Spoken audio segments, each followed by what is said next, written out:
Welcome to Donmar TV News Channel, mga nagbabagang balita sa buwan ng Setyembre.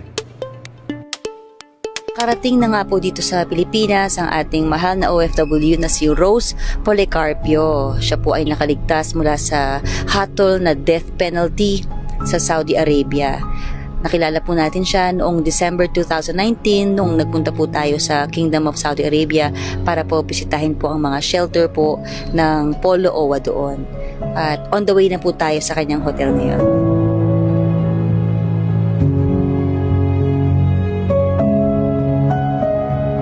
Panoorin niyo to. Puntahan natin sa kanyang room si Rose at ilang araw po bago lumabas yung kanyang resulta? 2 days lang po ma'am, may result na po si Miss Rose. So far so good ma'am, negative result po siya.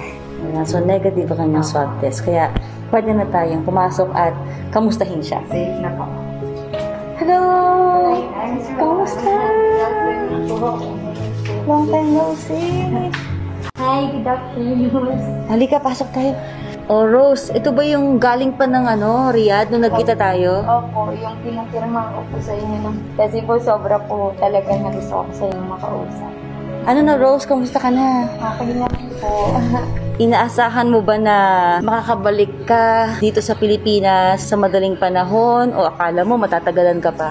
Actually, nung napuntahan niyo po ako, alam ko naman pong ginagawa ng lahat ng paraan ninyo po para po makauwi ako. Pakikwento naman sa ating mga kababayan yung nangyari sa'yo.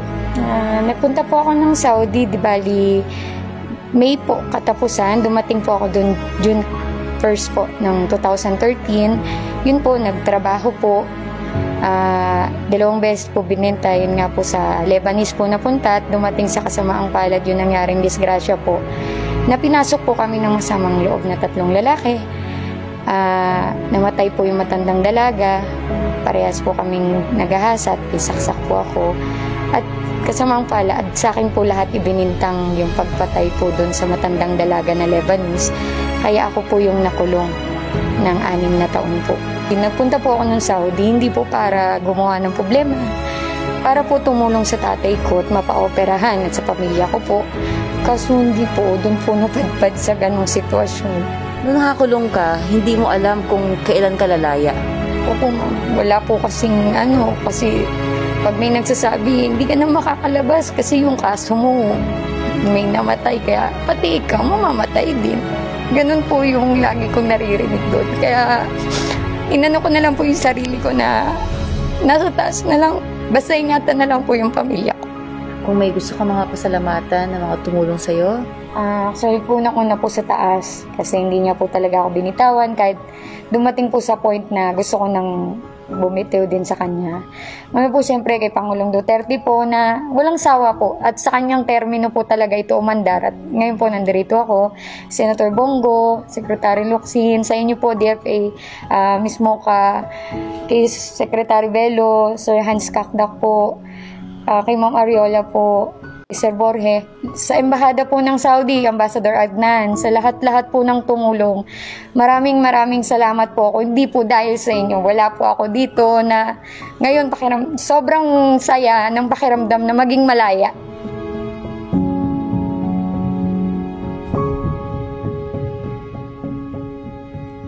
Ayan mga kababayan. Ay, salamat po Madam Flora Segovia. Ito medyo seryoso na ito ng konti. Makinig naman po tayo. Alam niyo po, nakakatuwa ho kasi talagang ito yung pinuntahan ni Mocha ngayon, nandito na, di ba? Nung isang araw, ni-report na natin yan, na-interview niya. Ngayon, finalo up niya pa. Pinuntahan niya pa dun kung saan naka-quarantine yung babae. Ganyan no ang ating gobyerno. Ito, this is not just to lift Mocha. It's not that. Ganyan ho ang ating mga opisyal. Mula nung di ba sinabi niya nga kay Tatay Digong lang, yung sa ating kay Pangulong Duterte lang, talagang yung mga OFW na bigyan ng importansya. Isipin mo ginahasa siya dyan. Okay? Kasi ang story niyan, may pumasok na 3 ata na foreigner yon, tapos para magnakaw lang. Nung nakita nila, ginahasa yung amo niya, tsaka siya, pero buti na lang, hindi siya pinatay. Yung amo lang niya ang pinatay. Tapos, siya ngayon, since siyempre, Pilipino ka, hindi ka makapagsalita, so pinagbintangan siya na siya yung pumatay. dun sa amo niya. So, anong nangyari nga, gano'n na hanggang nakulong siya. Tapos, 5 taon na siyang nakukulong at ang death sentence sa kanya. Di ba? Isipin nyo, grabe ho yun. Grabe ho yung traumatic na yun.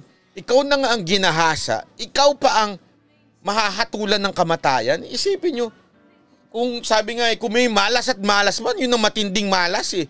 Di ba? Pero sabi ko nga in everything God works for good. Hindi ho malas yung nangyari sa kanya ho eh. Kahit pa paano gumalaw ho, sigurado ako gumalaw ang Panginoon sa kanya. At the same time, nakita niya yung galaw din ng ating gobyerno. So tinutukan ho yan, tinutukan personal ni Mocha yan kasi naawa ho siya doon.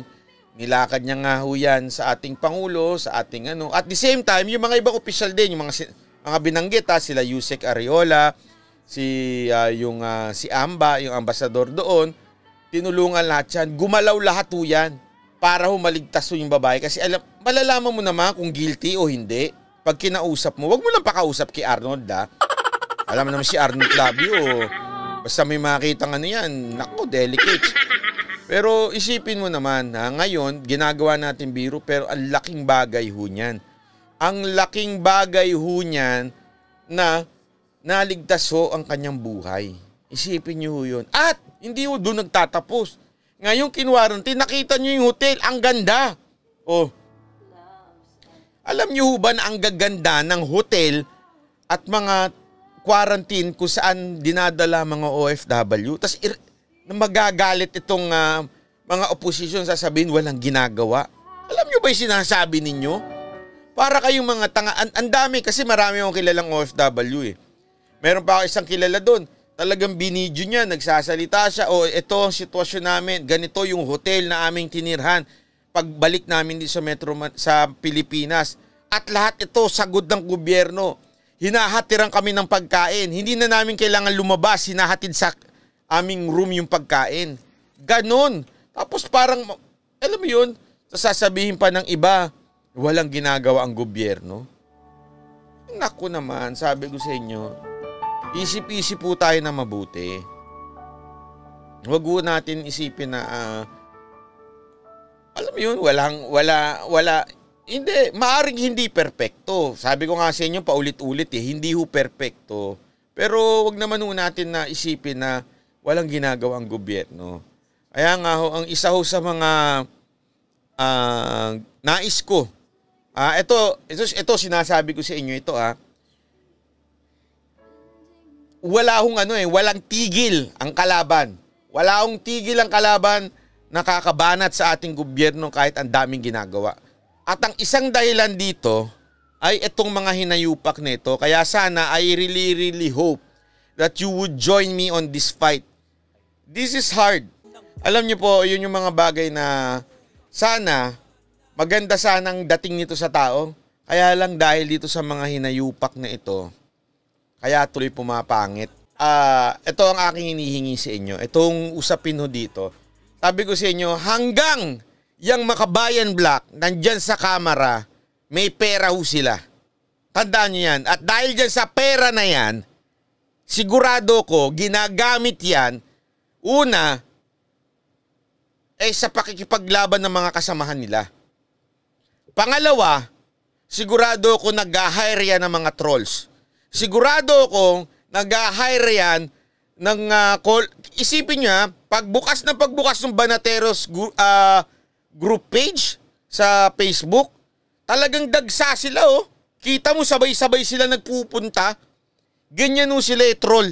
'Di ba nag-announce pa sila nung isang last 2 months, yung anak bayan na kesyo talagang ina-announce nila na naghahanap sila ng mga gumagawa ng meme. Sabihin, nag-hire talaga sila. Paano nila nagagawa yan? Kasi meron silang pondo. Habang nandyan sila sa kamera, may pondo sila. Sa ngayon, okay? Sa ngayon, 4 ang nananatili dyan na may mga 8 seats ata sila. 4 yan. Bayan Muna, Kabataan, ACT Teachers Party List at Gabriela. Kaya bantayan natin yan. So sana po samahan nyo ako dito. 8 po ang talagang pumapasok sa party list ng Makabayan Black. Bayan Muna, Kabataan, ACT Teachers, Gabriela, migrante, yan yung mga walang ginagawa ng gugulong OFW, kuno daw. At Tribo, Courage at anak, anak pawis o amoy pawis to? Amoy pawis ata ito mga ito eh. My God. Pero ang talagang pasok for longest time ay itong 4. Tandaan nyo yung pangalan, Bayan Muna, Kabataan Party List, ACT Teachers Party List at Gabriela. Paano kayo makikijoin sa aking cause? Join me and be active. Paano ho? Okay? Ganito. Number 1. Pag may nakita ko kayong post na nakita ninyo, lalo na ho sa mga legit pages like Mocha Uson Vlog, Banat Bay, at sa Hands Off, pag may nakita kayong post na na patungkol sa mga kabataan na naliligaw at dire-recruit ng NPA, i-share nyo po, maging aktibo po kayo. I-share nyo. Pangalawa, etong video na to, share nyo po. Pangalawa ho, pwede nyo i-share yan at hindi lang sa newsfeed nyo i-share nyo personal, i-message nyo ito sa mga kaibigan ninyo. Lalo na sa mga kababayan ninyo. Kahit kayo mga nasa Amerika, malaking bagay, yung mga kaibigan ninyong Pilipino, i-send nyo, i-message nyo sa kanila. Pero alam mo na ba nangyayari itong mga to, sumusuporta ito sa CPP, NPA, NDF. Dahil sa kanila, ang dami mga nare-recruit na mga bata, naliligaw. Dahil sa kanila kung anong paninirang ginagawa nila. I-message nyo sa mga kaibigan nyo, maging aktibo tayo, hindi yung, oo nga, pangit yung mga yan, mga masasabang tao yan, banatan lang natin ng banatan. Hindi yun ang aktibo. Ang aktibo mismo, i-message nyo sa mga kaibigan ninyo. Ha? Please, be active. Okay? Pangatlo, na maaari nyong gawin, kausapin nyo mismo yung mga kaibigan ninyo, yung nasa circle of friends nyo, yung sa community ninyo, kahit nga kapitbahay. Kausapin nyo yung kapitbahay nyo, uy, sa butuan, huwag ka maniniwala dito sa mga Gabriela na ito. Na kesyo pinagtatanggol ang mga kababihan, pero yung mga nare-rape, hindi nila pinagtatanggol, yung mga nare-rape na NPA. Ng NPA, hindi nila pinagtatanggol. Ang pinagtatanggol lang nila, pag meron na didiado sa kanila, pero yung mga kabataan na nare-rape ng NPA, hindi nila pinagtatanggol. Explain nyo sa kanila, ganyan ang Gabriela. O itong ACT Teachers, ang gusto lang niya, magreklamo na magreklamo.